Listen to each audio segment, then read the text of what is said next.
And we're live. Hello! Welcome back to our final video for the Pocahontas Chamber of Commerce Legacy Series. Today we are bookending the series with another dessert. So at the very beginning we did a cookie dough recipe, and today we're actually making cookies. So I had actually planned to make this recipe kind of back when I was preparing to do each of these demos. And it's a pumpkin cookie recipe. Now, I knew that we're not growing pumpkin in our garden this year, unfortunately, but I knew that you could buy a can of pumpkin from the store. So I was like, okay, it's fall, it's windy, and it's cold outside, so warm cookies are really nice to have. But the day I bought the can of pumpkin, we got home, and on our doorstep were 3 little pumpkins. Well, this is one of them. I don't know if it was our neighbors. I think so. In fact, we have to ask them, but you could make this recipe with a fresh pumpkin. You would cut it out, cut it open, scoop out the seeds, and then you could roast the whole pumpkin. Kind of imagine it like in the shape of a bowl. Now, if you're gonna roast the top, you'd probably have to cut the little stem off. But you can roast that and scoop out the side or the inside, the flesh, and blend it into a puree, and that's exactly what you have here. Like if you read the can of pumpkin, this is different. I think you can buy a pumpkin pie filling, something like that. You don't want that. It has added spices and ingredients. This just has pumpkin. That's all that's on the ingredient list. So that's what we're gonna use for this recipe. And it's exactly what you'd get if you roasted it yourself.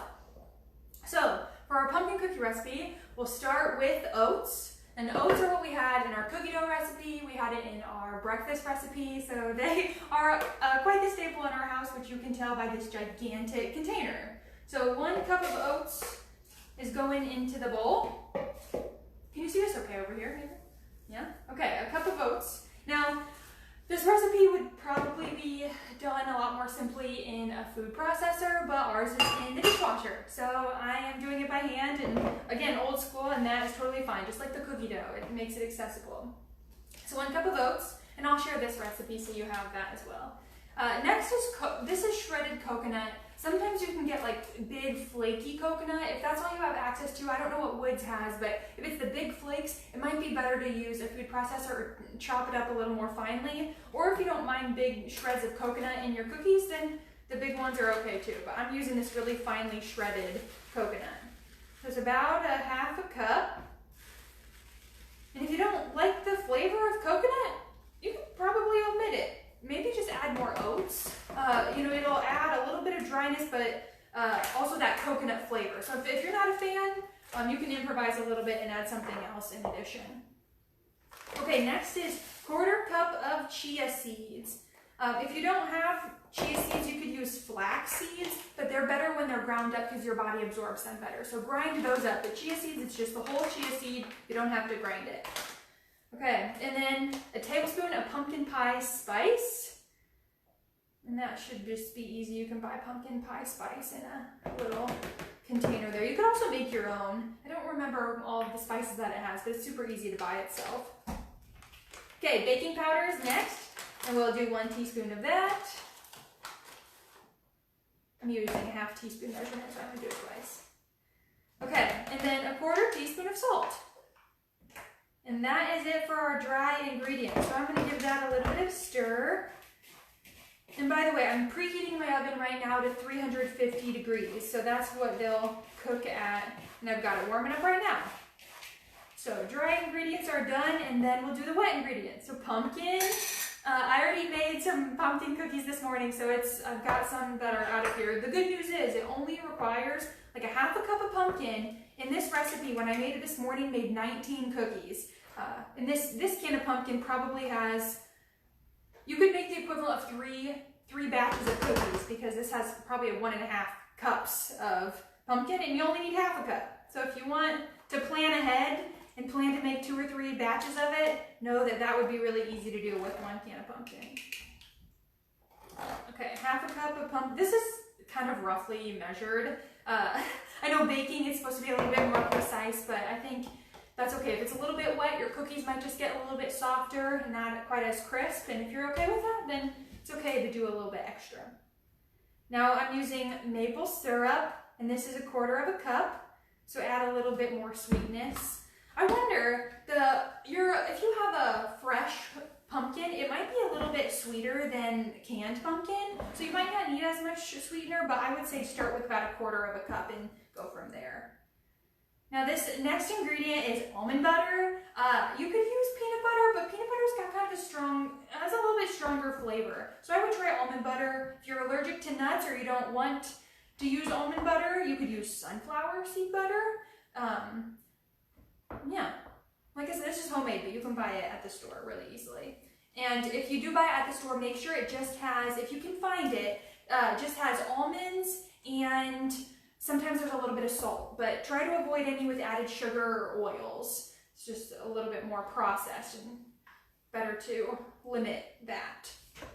So, 1/4 cup of almond butter will go in there.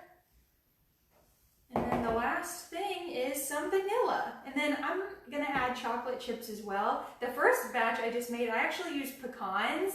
I could do both. That would be nice because the crunchy texture from the nuts is always really good.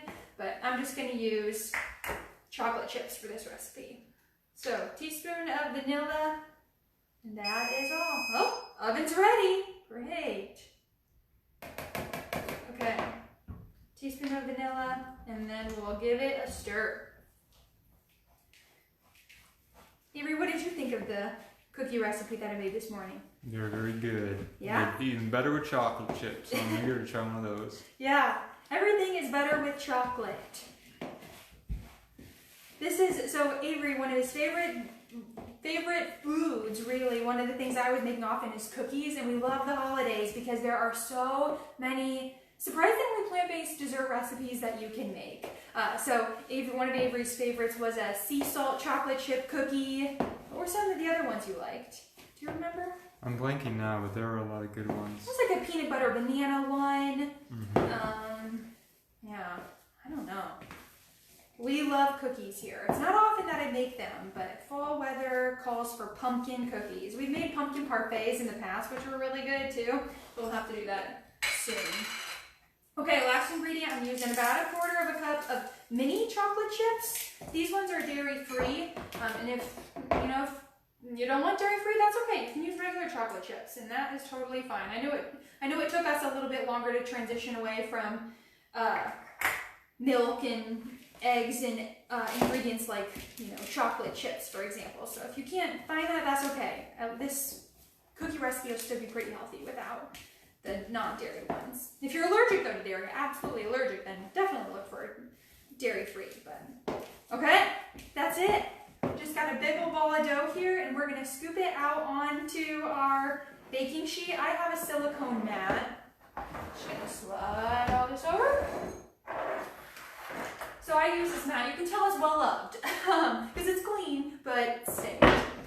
And that's okay. It's just, as the wetter things kind of burn on, and they just make it a little bit ugly. But it is so good, and then it prevents me from having to use parchment paper.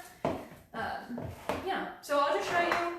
Just grab a little cookie scoop. This size cookie scoop, I don't know what this is, 1.5 inches or so, made about, like I said, 19 cookies. So what I do for this is make a couple of balls, and then you can see the ones that I made. I pressed, can you see this okay? I pressed most of them down, but I left some of them also in like little truffle form. So it depends on your preference. These ones are probably a little softer in the middle, but if you like them flatter and crispier, this is all I did, is I just took it and pressed it down. Make sure you wash your hands. But if you've got kids, this is kind of a fun recipe too, and they don't really stick to your hands very much. So that is the cookie recipe. That's all I have. It's the last recipe for our Pocahontas Chamber of Commerce Legacy Series. I hope you all had fun and learned something, if nothing else, just a way to incorporate more plant-based foods into your diet. So I had a great time, and I look forward to seeing you all next time. Thanks so much for joining. Bye.